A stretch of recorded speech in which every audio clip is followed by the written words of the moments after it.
This is how you get so much done in your high school life to then get into your dream university. Hello everybody, my name is Joaquin Revello, and throughout high school I got perfect grades, so I got a perfect 45. I then got into my dream top university at UPenn with the engineering program, roughly 1% acceptance, something like that. And I also got significant amount of things done with my extracurriculars, including I built a hybrid rocket engine, I started 3 companies, I put on 30 pounds of muscle. I also had this entire community of students that I helped with the Scholars Cup, which I ended up winning. But long story short, the reason why I tell you all of that is to show you that it's possible to get huge amounts of work done during high school. And if you're running out of time, maybe you have your university applications in a year or so, or you maybe even in a few weeks, this video right here will give you the set of strategies, the framework by which I approached allocating my time that allowed me to get so much done. And I promise you that this strategy, I've not heard it on any other one of those college, school, YouTube videos out there. This is a completely different strategy that I implemented that really allowed me to not only get this much done, but also do it with ease, with balance, and while maintaining my good mental health.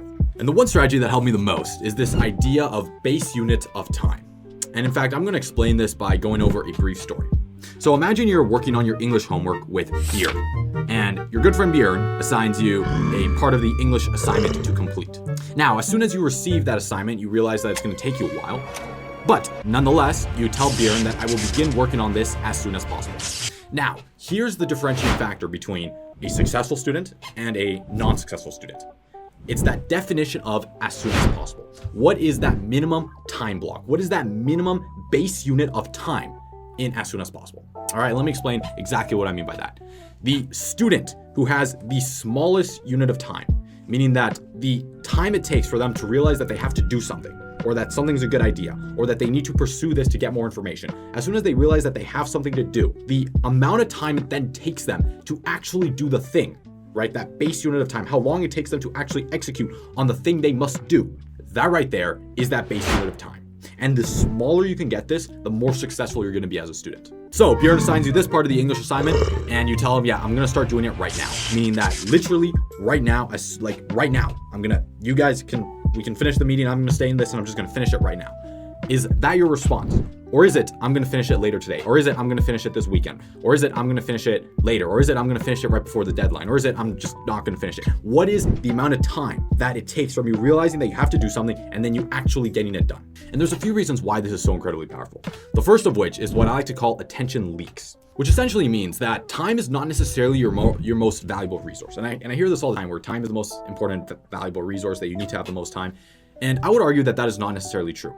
And the best example I can give you is that if you look at your calendar, all right now, notice how much time, how many hours you're spending at school. Okay, you're spending maybe 40 plus hours every single week at school. Yet, the majority of the students that I worked with and the majority of the students I speak to, they don't find school that valuable, and they don't get that much out of the classes and of the classroom and of the entire 40 hours that you spend at it. And the reason why is because your attention is somewhere else, right? They have you at the school, they have you during that time. But if the teacher is unable to capture your attention, to have you focus in on one thing, to have you focus in on the content that they're trying to teach you, it doesn't matter how long you spend at school, because you won't get the actual learning that is necessary for you to make progress. So you can spend 40 hours at school, you can spend 80 hours at school, but the amount of progress that you make is not directly proportional to that. So, which is why I would argue that just spending a lot of time working on something and time being the most valuable resource is probably not the case. Instead, I would argue that attention is the most valuable resource, because you need to be very careful as to where you're allocating your attention. Let's say you sit down to do some schoolwork and your mind is thinking about some sort of drama that you're having with your friends, or some type of TV show that you want to think of, or some other assignment that you got to work off. Then, because your attention is fractured between these 3 different things, you're unable to allocate all of that most valuable resource towards the task at hand. And most students do themselves a disfavor by pushing things off, because they essentially allow that task to take up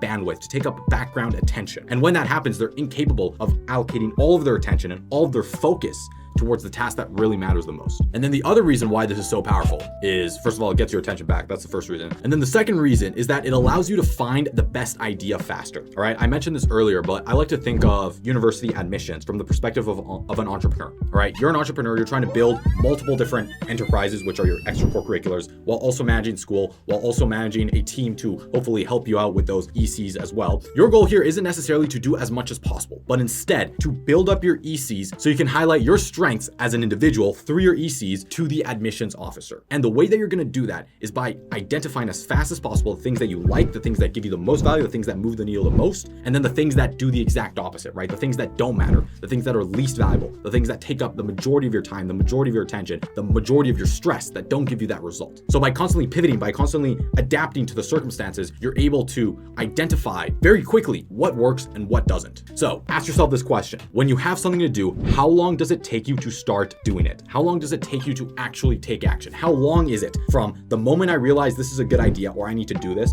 to me actually getting it done? And then you also need to remember that the person who can take action and start doing the thing as fast as possible will always have the advantage because they have the better attention and they have the ability to pivot. Now, this doesn't only align with your actual extracurriculars or your actual homework assignments that you have to do in high school, but it also aligns with you watching a lot of these YouTube videos online, right? The fact that you're watching this right now shows me that you're an ambitious student, shows me that you want to continue to improve. And even though you want to do that, ask yourself, how long does it take you to actually implement the concepts that are being taught in these videos? How long does it take you from, I know this is a good idea, to me actually doing it? And I'll give you a good example with your sleep, right? You probably know by now that sleep is an absolute necessity when it comes to making progress, getting good grades, and ultimately feeling good. Yet, how long did it take you from the moment you realized that you needed good sleep to actually getting good sleep? How long did that take you? And if you're not getting good sleep right now, how long will it take you until you finally realize how valuable getting good sleep is and how positive of an impact that has on every single aspect of your life? How long is that gap and how long will it take you? The other example is the stopwatch, right? I talk about my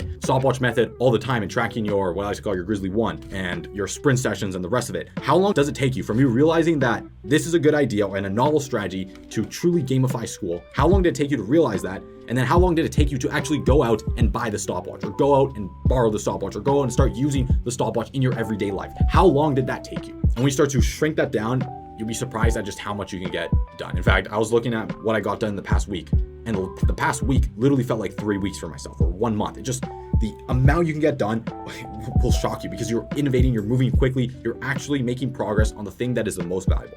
And it's actually kind of crazy because the students I've worked with that are the least successful, meaning they've gotten the least results and they feel dissatisfied and they're just not making progress, those are always the students who try to do something different or just don't take action at all. Or the amount of time it takes them from the moment they realize it's a good idea to actually doing it is months, right? Months, if not years, to actually start to take action. So do not be that student. So Bjorn comes up to you, he assigns you this part of the English assignment. You tell him that I will begin working on it right now, ASAP. And if you're unable to say that, if you can't tell him that you're gonna work right now, ask yourself, why not? What is stopping me from being able to do it right now? Why can I not do that? Okay, what is the constraint? We talk about the constraint that is stopping us from moving forward. What is that thing that is stopping me from getting it done right now?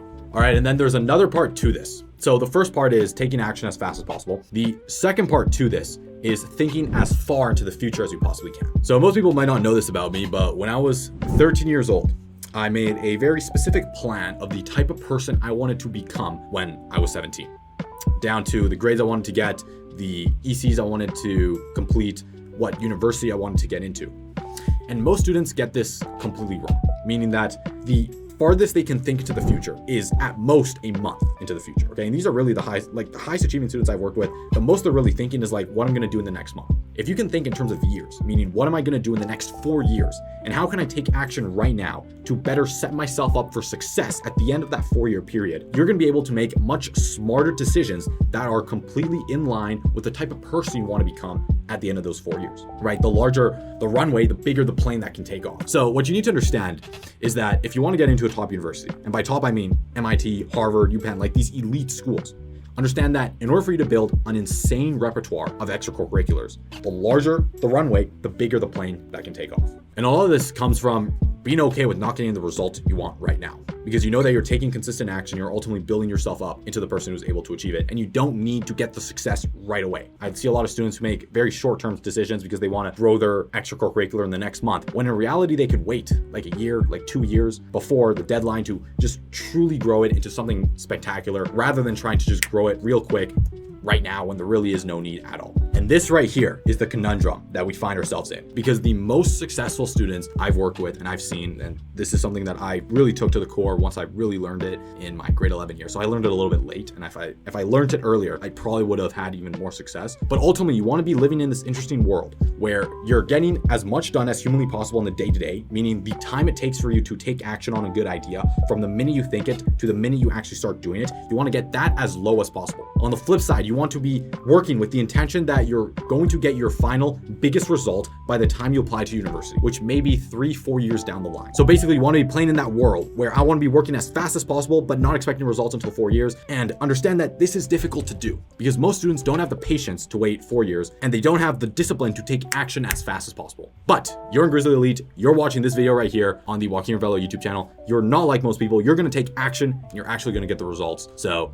go ahead, implement this right now. Right now. Okay, so right now, literally, you can turn off the YouTube, you can turn off this video, implement this right now, meaning start taking action on this as soon as possible. In fact, look at the most important stuff you need to get done today or this week or your next assignment or whatever, and ask yourself, what can I start doing right now, ASAP, to start to get action? All right, so take action on that. Thanks so much for watching this video. If you want to get some mentorship by myself one-on-one or meet other amazing top university students who got perfect 45s in their IB, perfect 4.0s and the rest of it, you can do so by joining the training academy in the link down below.